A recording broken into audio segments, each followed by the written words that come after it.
Welcome to my series, Surviving the Larapinta Trail. This is part 5, Distances Lie. Out in the heart of Central Australia lies one of the world's greatest desert treks, the Larapinta Trail. Spanning about 223 kilometres, it traces the spine of the West MacDonnell Ranges, from Alice Springs Telegraph Station all the way to the summit of Mount Sonder, the trail's highest point. For most hikers, it's a journey that takes 2 to 3 weeks, moving through red rock gorges, dry riverbeds and endless ridgelines that glow gold at sunrise and deep crimson at dusk. But one of the most common mistakes people make is underestimating how hard the trail really is, and overestimating what they can achieve in a single day. On the Larapinta, distances lie.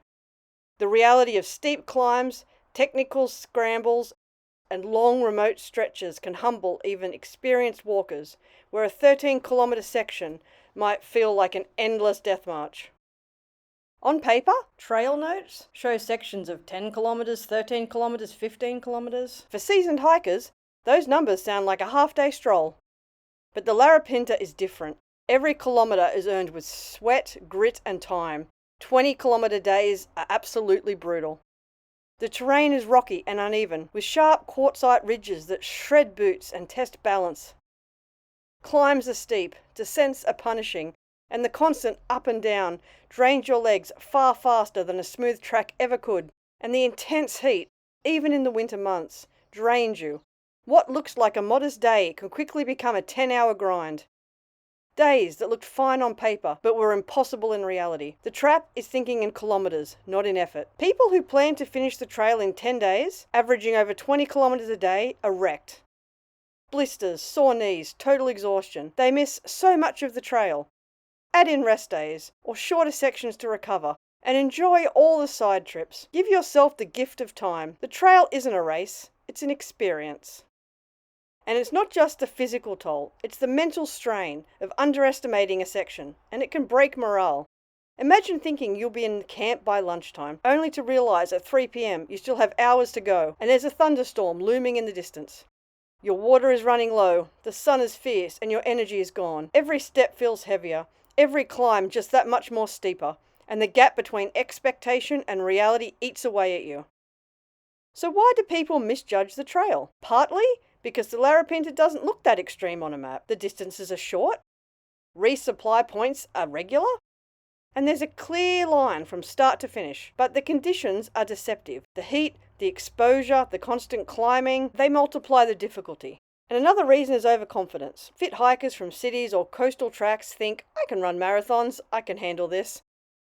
But running on pavement isn't the same as scrambling over loose rock and scree slope with 15 kilos on your back under a desert sun, carrying another 5 litres of water. The Larapinta Trail is divided into 12 official sections, each with its own character, challenges and highlights. So let's break them down by distance and by feel.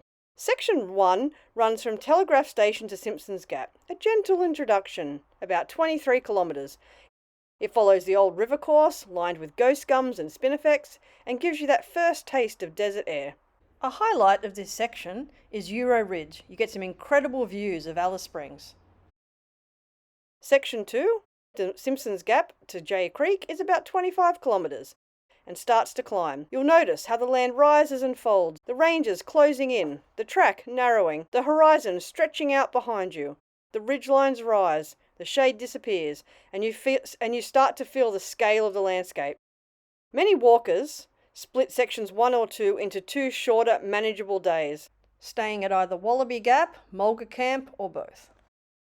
This minimises their exposure and the amount of water they have to carry in between sections, and allows them to get used to walking in this sort of terrain without developing blisters by pushing through and doing 20-kilometre days at the beginning. Sections 1 and 2 are a good warm-up for new hikers finding their trail rhythm. Section 3 is Jay Creek to Standley Chasm, about 13 kilometres, and brings you your first major highlight, the chasm itself. Carved by floodwater through sheer red quartzite, lights up fiery orange at midday when the sun hits just right. This day is tough, and you have a choice between a high or a low route. The low route can be a lot of scrambling on river rocks, but the distance is significantly shorter. The high route gives you absolutely stunning views, but is a lot more effort and a lot more distance. From Standley Chasm to Birthday Waterhole or Section 4-5 Junction is Section 4, about 17 kilometres. It's a tougher stage. A long climb over the Brinkley's Bluff Ridge that rewards you with sweeping views across the entire West MacDonnell Ranges. The climb up Brinkley's Bluff is steep and rocky, with almost no water between campsites. Most hikers stretch this into 2 days, camping at Brinkley's Bluff summit to catch a legendary desert sunset and sunrise. Section 5 stretches 26 kilometres to Hugh Gorge. It's remote and it's rugged. You'll feel the weight of your pack and the isolation here. Highlights of this section include crossing the Razorback Ridge and crossing the Hugh Gorge Waterhole. Crossing the Razorback, the path is narrow, sharp and rocky, with steep drop-offs but offering incredible views. The ridge is made of hard, sharp quartzite that can shred boots, but it is one of the most memorable parts of the trail's trek through the West MacDonnell Ranges. You also have the Hugh Gorge River crossing. Here, you need to remove your boots and your clothes and wade across the river. You can remove your pack and leave it on a log above you before swimming across a deep waterhole. On the other side, you can climb a rock and reach down for your pack on the log. It's very refreshing after days without a shower. Section 6 is Hugh Gorge to Ellery Creek, about 31 kilometres. This is one of the longest sections on the track, but the reward is worth it. Ellery Creek's deep, cold waterhole is one of the best swims on the entire trail. Distances on paper don't tell the full story here. Deep gullies, soft sand, and constant climbs make progress slow. Most trekkers camp midway at Rock Gully or Ghost Gum Flat before pushing onto Ellery's deep, cold waterhole. Section 7 is Ellery Creek to Serpentine Gorge, a manageable 13 kilometres with gentle walking through low hills. The terrain begins to open again, and you'll start to feel the rhythm of long-distance hiking settling in. Section 8 is Serpentine Gorge to Serpentine Chalet Dam, adding another 13 kilometres, but packs in a surprising amount of history. The old dam was built in the 1950s for a cattle station, but has now been reclaimed by spinifex and silence. Section 8 also includes the Counts Point Lookout, with an iconic view of Mount Sonder and the West MacDonnell Ranges. Section 9 is Serpentine Chalet Dam to Ormiston Gorge, a big one at 28 kilometres, with some steep sections, exposed ridgelines through open spinifex plains, and knife-edge ridges. Ormiston Gorge is a favourite rest stop. There's reliable water, a small kiosk, and towering cliffs that glow at sunset. The highlight of this section is without a doubt the Mount Giles Lookout. You get incredible 360-degree panoramic views of the surrounding area. Probably the most difficult part of this section is the Inolunga Pass. And when you go past Waterfall Gorge, if you're lucky and there's been a bit of rain during the dry season, there should be water in one of the rock pools. Section 10 takes you from Ormiston Gorge to Fink River, roughly 10 kilometres. And it feels different again. Broader landscapes, soft sand underfoot, and the ancient river itself, winding lazily through the valley. Many hikers camp here, under a cathedral of stars. Then comes Section 11, Fink River to Red Bank Gorge, around 26 kilometres.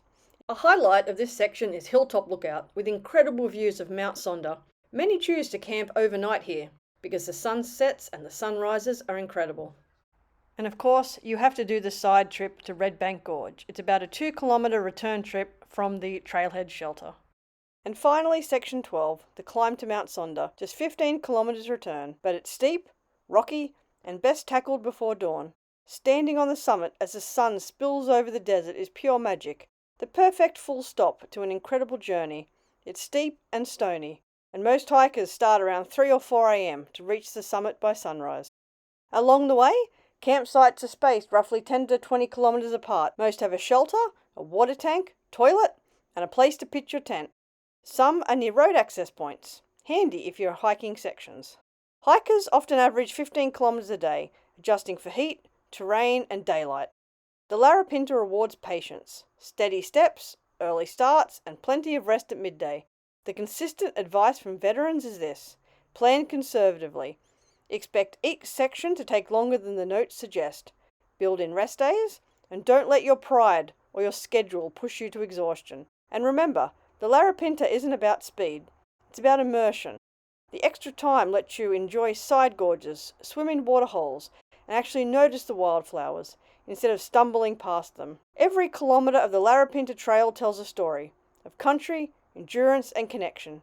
And when you reach Mount Sonder's summit, looking back across 223 kilometres of ridges and valleys, you'll know exactly what these distances mean.